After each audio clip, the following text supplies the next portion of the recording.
Hello everyone, it's me, your average bonehead, Jay, and this is it! We finally made it to 2,000 subscribers. I am both shocked and so happy that we made it this far.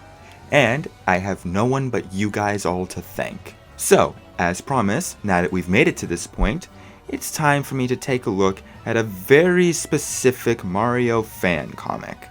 Everyone knows what a fan comic is, and everyone knows what Mario is. No need to preference it, but the one I want to talk about is known simply as The Three Little Princesses. And in my humble opinion, this is by far the worst Mario fan comic ever. Hands down, no comparison.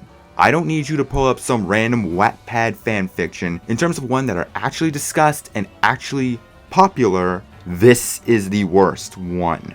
By a country mile. And I'm here to explain why. Created by, and I am so sorry for butchering this, Yves Bourguilas, or The Bourguiman, a fellow Canadian. Back in 2008, and for some reason continued in 2018, this comic is up there with Ralph Breaks the Internet as something I utterly loathe with almost every fiber of my being because it pisses on something that I love. Yet unlike Ralph Breaks the Internet, this one is well loved. I don't get it. This comic is terrible, with a story worse than sticker stars, jokes that would make Family Guy blush, and a complete disrespect to the actual characters of this comic's three main characters. I have been mean to this comic over and over again, but honestly, I want to finally put that all to rest and lay out all my problems with it right here in this one video. But before we get into it, a few disclaimers. One, once again, everything I say in this video, all my criticisms are my opinion. And even though I may speak in the objective with my opinions, they are still my opinions. So, if you like this comic and can't take hearing criticism on it, I suggest you leave now. I will not be pulling my punches with this comic. However, if you are someone who likes the comic but do want to hear other people's perspectives and opinions on it of why they may dislike it, then stick around. Hopefully you can tolerate the harshness. And my second disclaimer, and the much bigger one, for the love that is all that is holy, do not, under any circumstances, harass the author of this story or anyone else I may criticize in this video. I in no way, shape, or form condone harassment. And I don't want to open up Twitter after uploading this video seeing a bunch of people harassing this guy or anyone else on my behalf just because I have personal beef with them. It's my beef, not yours. Do not get involved with this stuff. I am putting this out there for people to know my perspective, not as a calling card to go harass people. So if you at any point think that that behavior is okay, you are not welcomed here. Plus, at the same time, I don't want to bring myself down to Yves' level. Now, do I? More on that later. Also, one more warning, this is probably the most over-the-top and hyperbolic with anger I probably get. So please note that while my frustrations and my points against this comic are genuine, the anger, rage, and possibly even phlegm are an act. It's just me being a bonehead and selling this over-the-top bit. So if you do actually like this comic, and even think that I'm out of a line, then that's perfectly valid in my eyes. I have no right to tell you what you should or should not be allowed to like. That is not my place. So if you do like this comic and wanted to hear other people's perspectives on it, or you don't like this comic and wanted to hear someone who agreed with you on it, well, stick around. I just wanted to get that out of the way. But for now, without any further ado, let's finally take a look at The Three Little Princesses. Chapter 1. A Fine Yet Dated Beginning. One thing to note is that Chapter 1's plot is completely separate from the plot of Chapter 2 and 3. I don't know why he did this. So I'll just be talking about each chapter separately, okay?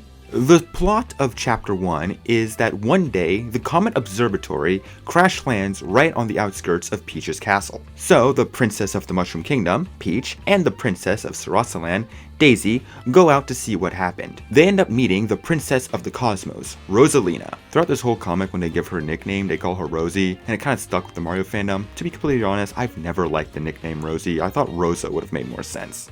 It doesn't matter, I'm not calling them any nicknames anyways. Unfortunately, the Comet Observatory is damaged and needs a special type of tape to fix it. Also unfortunately, that tape won't be arriving until tomorrow. Also unfortunately, the observatory has no power, and Rosalina can't sleep in the dark. Don't question where this grown woman's lumas are. So, with her being a princess, Peach and Daisy offer to let her stay with them at the castle, as a huge sleepover of just the three of them, as the Mario brothers are nowhere to be seen. Rosalina accepts at first, but unknowing to her, Peach and Daisy are a little kooky. What follows suit is our three little princesses trying to do simple sleepover activities, you know, watching movies, hairstyling, baking, pillow fights, go-karting, drinking games, but they all go south rather quickly. This, of course, violently tests Rosalina's patience, and the last straw is when she finds out that Peach actually did have the tape this whole time, and she ends up freaking out at the two of them. The next day, Peach and Daisy feel sorry for how they were with Rosalina, and while she was sleeping, fixed the Comet Observatory to try and make amends. She, of course, forgives them, but unfortunately, the observatory automatically took off as soon as the two were done repairing it, and it will be a while before they can land. So it looks like the two are stuck with Rosalina for just a bit longer. And Chapter 1 ends on that note. This whole chapter is basically just the SpongeBob episode Pineapple Fever, with Peach and Daisy being SpongeBob and Patrick and Rosalina being Squidward. I was half expecting that when Rosalina stormed out the castle, she didn't realize it was swept up by a tornado.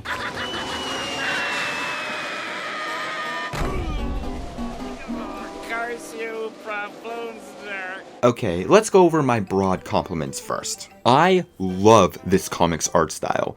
It is so beautiful to look at. In my eyes, this is one of the greatest art styles I've seen when it comes to drawing the Mario characters and giving them big over-the-top expressions, which is honestly perfect for this comic. Though I do think Chapter 1 has a more timeless art style, so I prefer it more. Yves said that his inspiration was cartoons, and it shows. Of course, I wish it also showed with the writing, but positive, staying positive. The references to the games are great. Throughout this whole comic, there are callbacks and little winks to almost the entire Mario franchise, and I find them all to be great.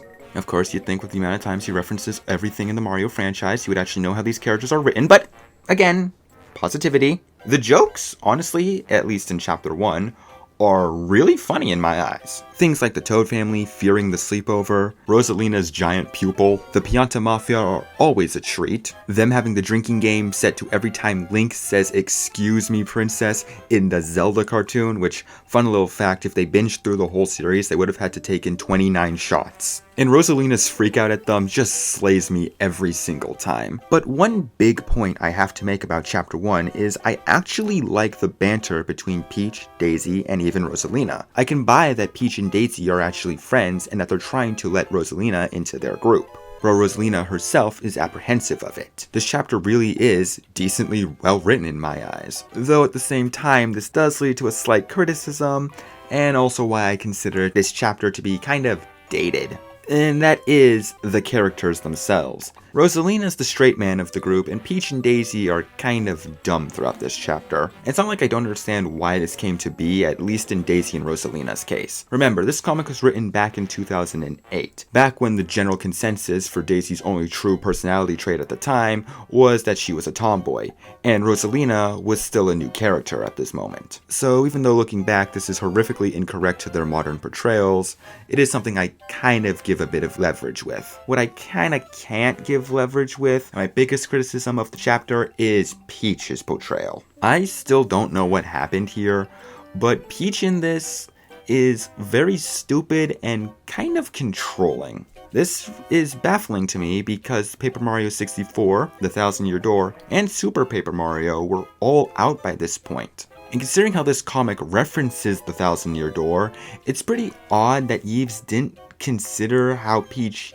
acted in those games when writing her personality here. This wouldn't bother me as much if it was someone who wasn't a fan of the series, just looking at it in the broad terms, because yeah, Peach didn't really have much to go with in the main games. But you're making deep cuts to Paper Mario, where Peach is a fully developed character. I don't know why she's written like this. Because of this, these characters come off as over-exaggerated, flanderized parodies of themselves rather than in any way, shape, or form truly resembling the characters they are supposed to be. And that is personally my big problem with this chapter. But overall, this chapter isn't that bad. It's actually one that I'd rather like. But these character problems could lead to a very slippery slope if not checked. But over a decade later, Yves pulled a Disney and couldn't leave well enough alone and treated that slippery slope like a goddamn slip and slide.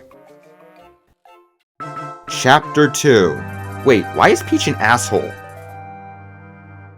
Yes, June 15th, 2018, now a day of tragedy, Yves decided to wake up and make chapters 2 and 3 of The Three Little Princesses. Granted, it's not like I should be going, who was asking for this? Many people were. Even I was wondering where the story could go from where chapter 1 left off. Even though it was conclusive enough, I still thought he could have done more with these characters, maybe some more funny scenarios for them. I mean, obviously his writing would definitely improve in that 13-year-long gap of time.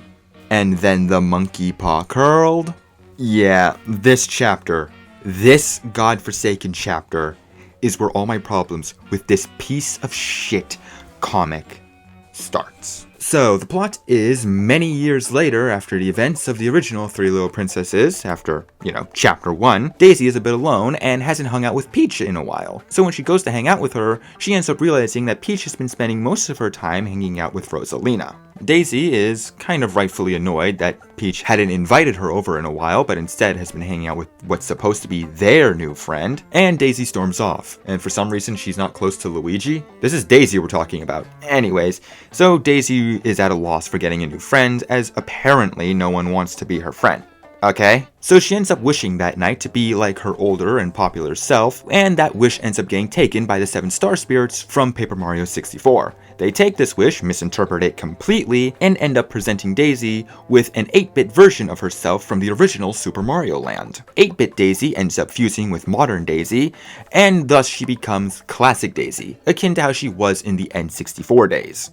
And almost immediately, all the Toads, and for some reason, Rosalina, are all smitten by her. I'll get back to that one specifically in a bit. The only one who doesn't like this is Peach. Yes, Peach is not too fond of Daisy's newfound popularity, but she is now unwittingly dragged along by Rosalina as the three of them go on a girls' night using the car from Mario Party 9. You see, he's clearly referencing the games he likes. So they head off and do girls' night things, like going to the beach, going to dinner and having a pointless run-in with Bowser, and eventually they end up at the casino, named Hotel Mario. Again, he's probably just referencing the games he likes. And each time they went to one of these locations, Peach tried to sabotage and or just take Daisy's popularity, and each time it backfired, making her angrier and angrier, just like me when I realized this is using the 3 strikes formula. But then again, I'd take anything Sharon Miller wrote over this shit. Eventually, this reaches a breaking point, and Peach uses a warp block to head up to the Star Haven and steal the Star Rod, the evil thing that Bowser did in Paper Mario 64, in order to try and finally take away Daisy's popularity. The comic then remembers that, oh shit, Rosalina was a character in this, and she orders Peach to stop. But because Peach believes that since she is the princess, there is no way this could be a bad wish, Rosalina is forced to stop her by force, and they have a poorly staged short Smash Bros.-esque scuffle, resulting in Rosalina losing. I don't think Peach wins this matchup though, and Peach ends up making her bad wish to take away Daisy's popularity, which ends up splitting classic Daisy back to modern Daisy and 8-bit Daisy. And the chapter ends on that note. Everybody got that? Yeah, I think the immediate drop-off in quality and problems in this chapter when compared to chapter 1 should be very obvious. Let's start with Daisy. Getting it out of the way, yes, Daisy's whole plot in this is a meta-commentary of what happened to her after Galaxy. After Super Mario Galaxy came out, Rosalina was skyrocketed into popularity and definitely overstayed her welcome, as she started appearing a lot more frequently in spin-offs and just as part of the main group in general, while Daisy kinda fell into obscurity. This was all cemented when Rosalina was added as an unlockable character in Super Mario 3D World, which I am happy that nowadays people are pointing out how stupid that was in hindsight, considering the game is supposed to be paying homage to Mario 2. And when she was added to Super Smash Bros. For 3DS and Wii U, opposed to Daisy. It really did seem like for the longest while that Rosalina was being pushed as the secondary main female protagonist of the franchise, which meant that our heroes no longer had symmetry. Luckily, we live in the modern day and age where that's not the case anymore, and it looks like the main trio of girls is Peach, Daisy, and Toadette, and Rosalina is back to being her more prominent side character role as she should have been all this time. But how does that relate back to this comic?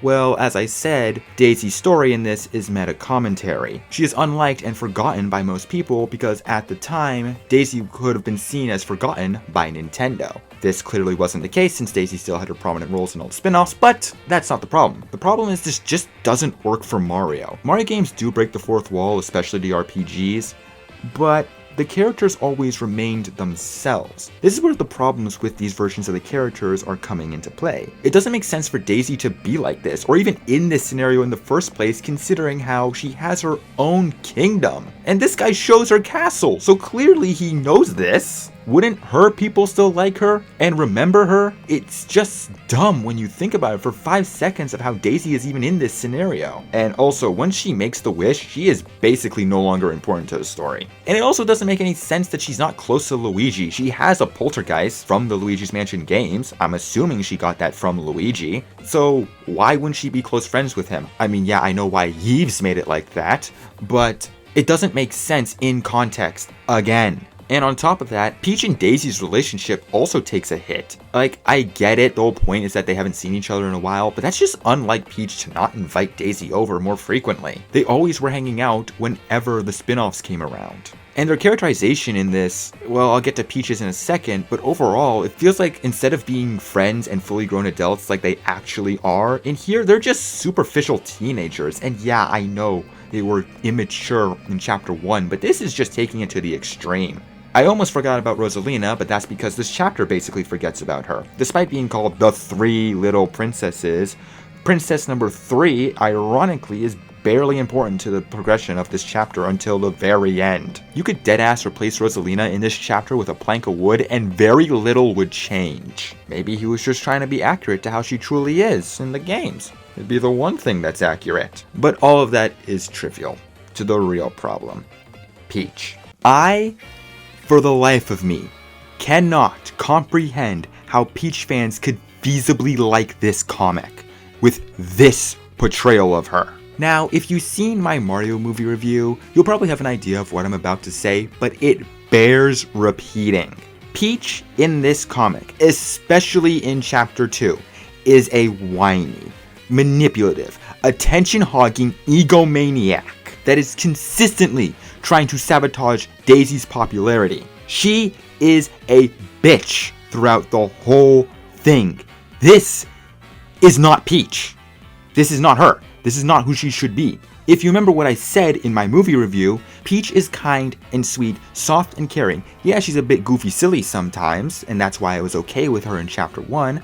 And yeah, she also does have a bit of a temper that she works on, but at the end of the day, she will always put others before herself. She is not a selfish person. If anything, you could argue that Peach is more selfless than the Mario Brothers, with how kind she is. The only times I can think of Peach being a bit more rude than usual is in Thousand Year Door and Super Paper Mario. The former is because she's being hit on by a creepy robot that was created by her captors, which she ends up helping out anyways and softens up to. And the latter was with Francis because this guy kidnapped her friend and is now hitting on her in a dating sim. Other than that, Peach is nice to basically everyone she comes in contact with, even Bowser sometimes. She is always willing to help people and put herself on the line if it means putting others first. And I don't want to see a single person going, well, you can't compare a comic made in 2018 that has Peach acting like this to how she was in the movie or Princess Peach Showtime. I don't even need to reference the movie or Showtime because once again, the RPGs existed by this point. Yes, Peach can be stubborn and competitive. I do not believe for even a second that she isn't, but never, ever to this extent. This has got to be the most blatant misunderstanding of a character I've seen on such a large scale, and people eat it up. I have no idea why this dumbass wrote Peach this way. This is not Peach. And for anyone who thinks for even a second that this is an okay portrayal of this character, clearly you don't understand the character. Peach throughout the remainder of this comic feels like he just took some random character he created and plastered Peach's skin over it. I mean, he might as well have, considering how much he parades these three around like they're his characters when they're not. But then again, personally speaking, I don't think he's even good at writing his own characters. In his own personal series, all the characters are kind of just assholes, and that's it, I guess because he thinks it's funny. And no, none of them go through a Cusco Lightning McQueen-esque arc where they become better people. They're just jerks for the sake of being jerks. Basically, he writes characters the same way the internet thinks Vizzy Pop writes her characters, without the swearing and half the sex jokes. Oh, harder, Daddy! Son? But bottom line, Peach in this chapter is just awful, and I don't know how anyone can praise that. Other problems with this chapter? The comedy isn't funny anymore. Wanna know how bad of a nosedive it took? Take a good long look. That is the bar for the comedy for this chapter and the rest of the comic. Oh, how the mighty have fallen. And this just adds into my final point about this chapter. When it's not annoying me or infuriating me, it's boring me. This whole chapter is so boring. It's double the length of chapter 1, but unlike chapter 1, which tightly knit everything together, this chapter is just filled with such nothing. That Bowser scene, when I said it was pointless, it was pointless. There was no reason for it to happen. Why did it have to be 3 places they go to? You could have gotten away with just 2. But no, you just had to waste more of our time. That's all this comic is now, a waste of time. And wanna know what the worst part is? We still have one more chapter left to get through. And this one's gonna be the worst of them, isn't it? Well, yes, but actually no. Chapter 3, Super Crown Fetish Ex Machina. It's awful. It's all awful, okay?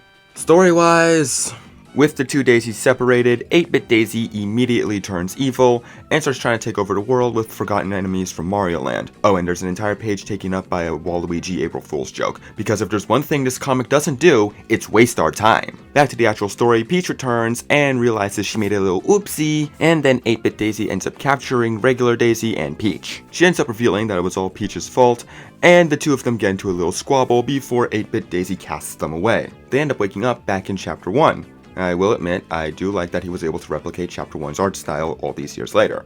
However, this entire dream sequence is pointless. All it is Peach finally putting it together that she mistreated Daisy, which didn't need to take this long to get across. Because if there's one thing this comic doesn't do, is waste our time!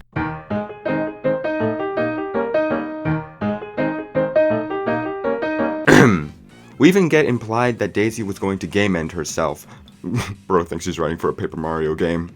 I mean, he's not wrong. The two get into another squabble. I love that word. It's a good word. And Peach finally admits that she was being selfish, and fuck it, I'm explaining now why this arc for Peach doesn't work. Ironically, it's the exact same problem with Ralph's arc in Ralph Breaks the Internet. Yes, technically the character does have to learn that this is a bad thing, and they do end up learning that. But why on God's green earth was this character chosen to vessel this? This is not in any way how the character is supposed to act. It's the same thing here. Yes, Peach learns that her behavior was wrong, but why would she have to learn that? She would never be in this scenario to begin with. This whole comic just doesn't understand these goddamn characters. Yes, all 3 of them, Peach, Daisy, and Rosalina. All of them are mischaracterized horrifically in this comic. So Rosalina finally remembers that she's supposed to be part of this plot again, and they make another meta joke and say this line. Kill me! So more long drawn out exposition of how Yves somehow managed to break the already loose rules of the Mushroom Kingdom, and Peach, Daisy, and Rosalina get a bunch of power-ups and head off to go fight the final battle. The final battle is of course in Peach's castle, and it's pretty standard fare. Just them using a bunch of power-ups to fight back against 8-Bit Daisy's army. And eventually there's a huge explosion that launches them all out of the castle, making the 3 of them little. Wait a minute. They all had power-ups though. Isn't it power-up, then super, then small? Everyone was bitching about the Mario movie breaking the rules with the mini mushroom when this just destroys the rules in general. I get why visually he wanted to do this, but it's still stupid. Oh well, this is all horrible and stuff, but at least he doesn't shoehorn in any fetish material. I hate the Super Crown. Introduced a new Soup U Deluxe for Toadette and only for Toadette. The internet seemed to miss the memo that it's a power-up that doesn't affect anyone else, and for some reason decided to use it to sexualize Bowser. And then every other Mario character. This meme got old so fast it was never new, and even Yves made fun of it. But then, despite admitting that it was a stupid idea, he decided to make it the trump card for our main protagonist. I hate you. Oh, and if the crown didn't work on anyone else, I'm also pretty sure it doesn't fuse people together. But anyways, this thing that I'm not even going to give the pleasure of saying its name is also supposed to be a reference to Steven Universe, with 8-Bit Daisy even quoting the line Jasper said right before Garnet sang Stronger Than You, which, first of all, how fucking dare you? But more importantly, you'd think with this guy being a fan of Steven Universe, it would click into his head that the fusions are supposed to look beautiful and pleasant to look at. This thing is ugly! I mean, this design is so bad it makes Malachite look good. Okay, actually, that's mean. Malachite didn't do anything to deserve that comparison, and the cluster doesn't even deserve that. I think maybe this is the real reason why I hate the Shadow Queen. Her design gives me Vietnam flashbacks to this unholy abomination. But anyways, 8-Bit Daisy uses a Game Genie to grow giant, and we have a giant battle. Bro thinks he's as good as a Mario and Luigi game. No, I'm not knocking down Paper Jam for this joke. Both parties are defeated and return back to normal. And we get more random bullshit, because this is the perfect time for jokes. Anyways, Rosalina almost dies, and Daisy turns into Fire Daisy. I will admit, it's interesting that he actually managed to predict what she would look like. And Daisy actually manages to beat her, but realizes that 8-Bit Daisy is still part of her, and speaking of Steven Universe, he rips off the ending of Change Your Mind. Again, how fucking dare you. So all's well that ends well, and sometime later, the three of them have another sleepover that actually doesn't go south, and then we have another pot shot at Luigi. Thank you, three little princesses, you shouldn't have! And right when Daisy's finally accepting that she might not be the most popular of the three, she gets invited to Smash Bros. Not worth it. Plus, once again, a lesson Daisy shouldn't have to learn.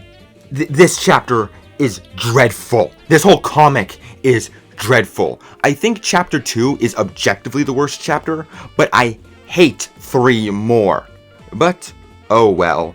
At least the comic doesn't portray anything truly toxic as a good thing. What the hell is that? Chapter 4. The toxic ship hypocrites like because it's of 2 girls.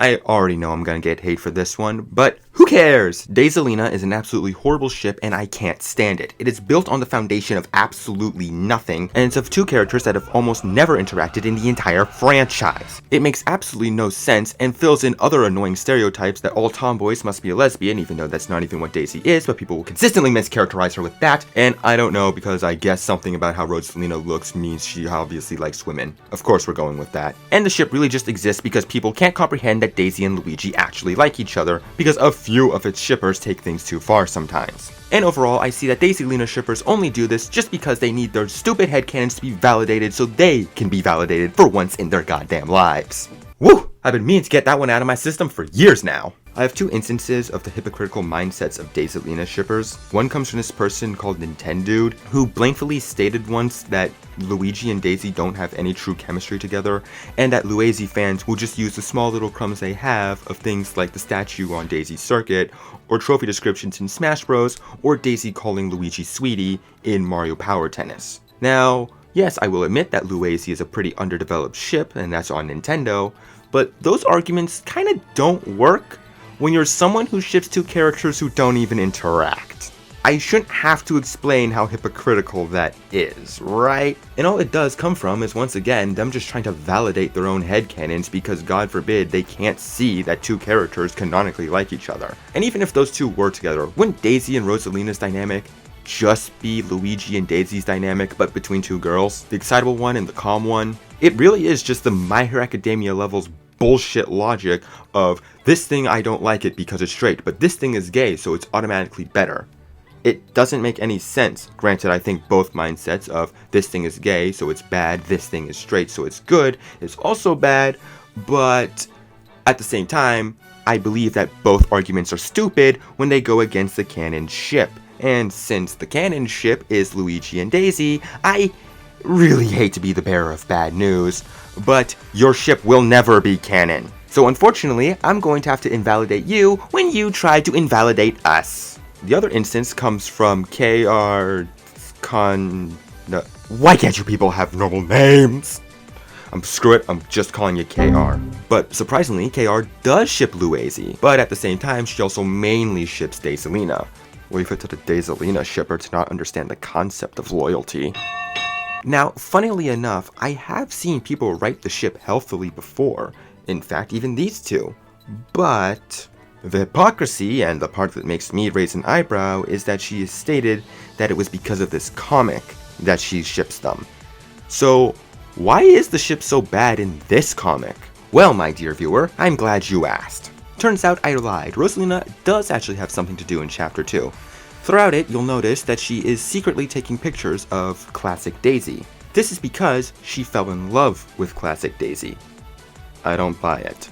But to make matters even more wonderful, it's revealed at the very end that Rosalina took all these pictures and made a secret Yandere Simulator-esque shrine to Classic Daisy. What? I shouldn't have to explain why this is bad, but apparently I do. This entire thing is so stalkerish and superficial. Throughout all of Chapter 2, Rosalina is secretly, without Daisy's consent, taking pictures of her so she can privately hang them up. So yeah, that's already bad, but on top of that, it's superficial.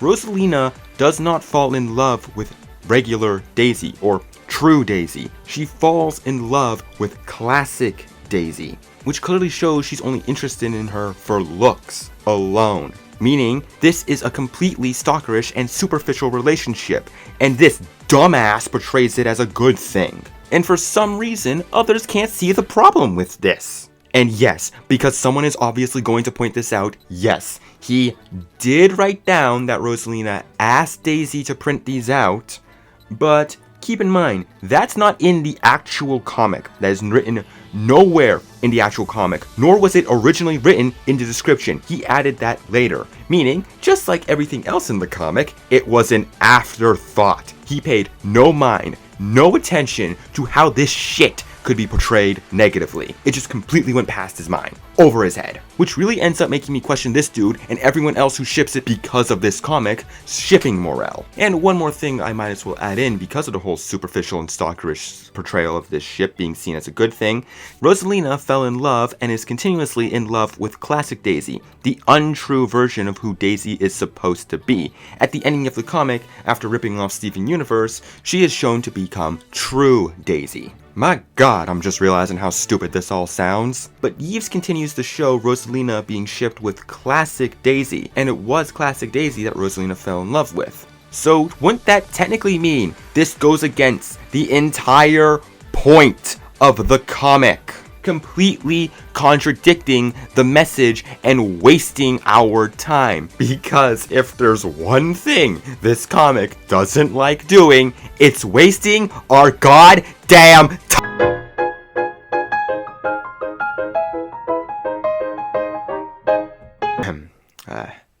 Clearly I have some anger issues I need to work out.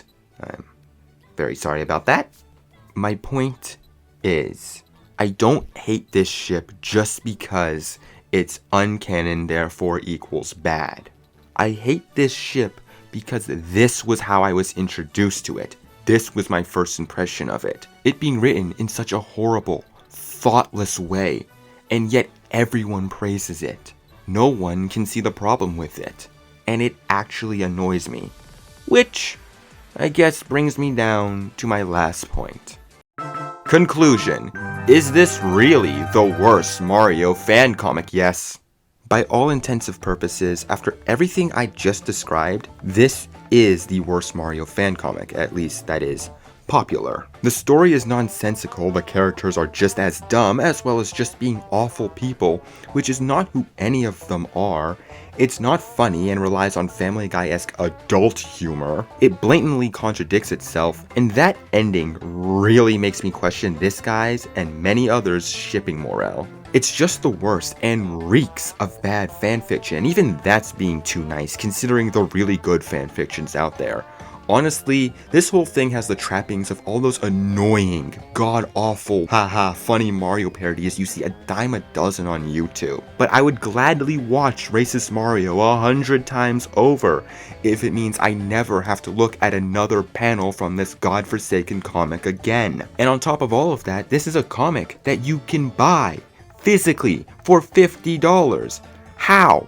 No, genuinely, how the hell is he getting away with it? Nintendo usually has a habit of DMCing fan projects. Maybe I should give them a call. No, that's too mean. I don't condone censorship.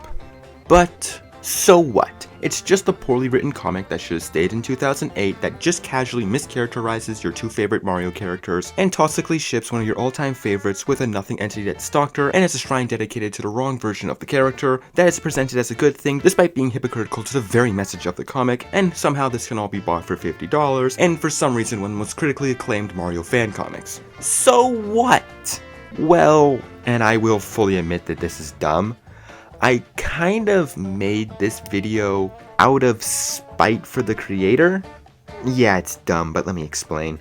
A while ago on Twitter, I made a post saying that I humbly believe that Peach, Daisy, and Toadette actually make up the main Mario ladies, perfectly contrasting Mario, Luigi, and Toad. I then followed it up with a jab at Three Little Princesses, saying that I didn't like it. Then a few people genuinely asked me why that was. So, I answered truthfully what my reasonings were, why I did not like the comic.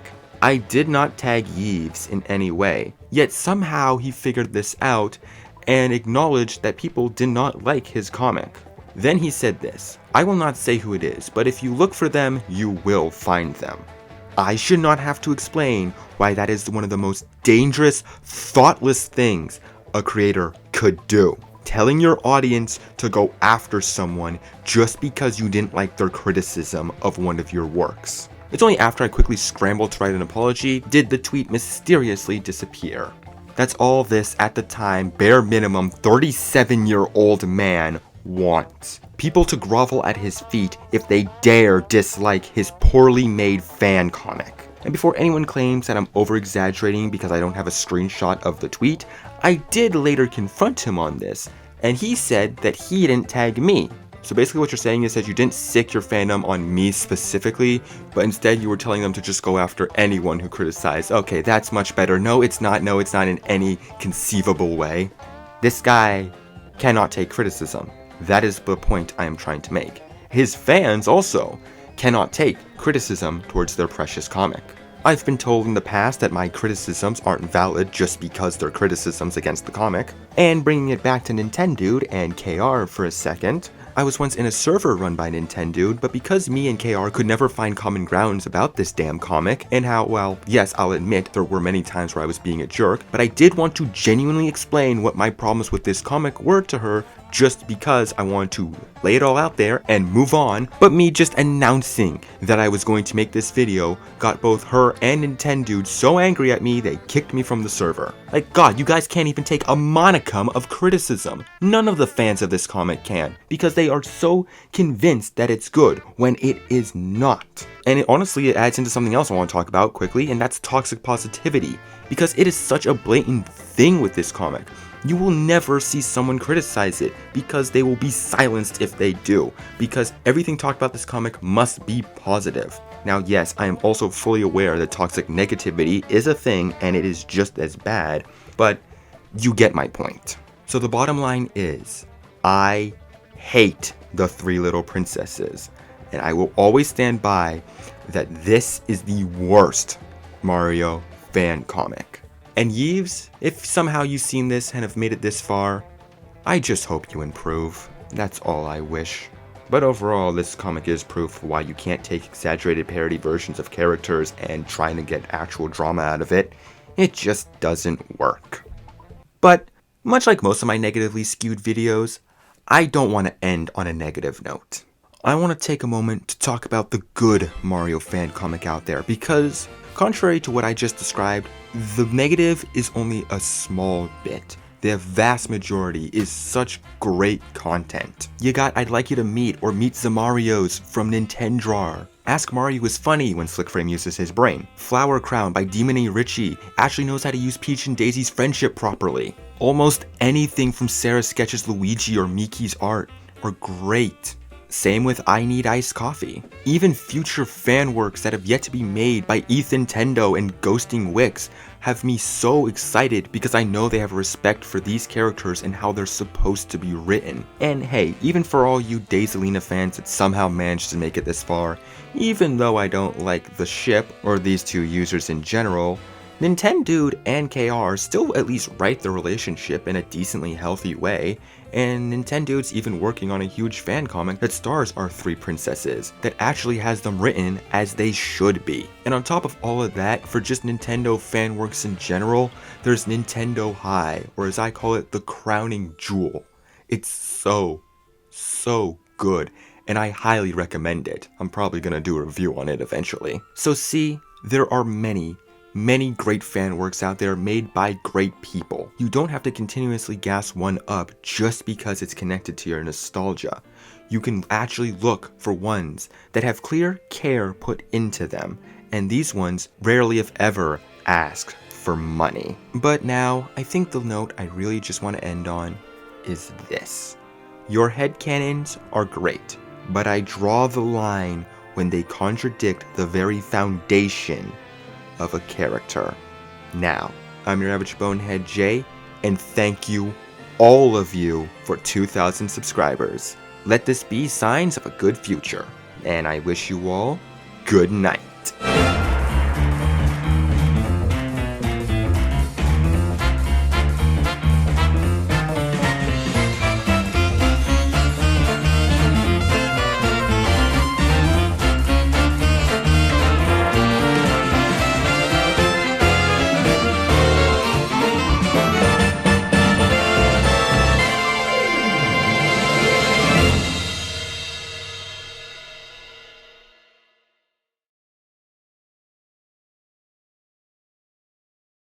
Oh, you're still here? Well, since you stuck around for this long, you might as well like and subscribe, comment if you're feeling really daring. And while you're at it, you might as well follow me on Twitter and Instagram at jayskeletyn, links down below. And if you just want to see more, you can check out the playlists or look at my last video. Now thanks for watching, and if you need me, I'm going back to bed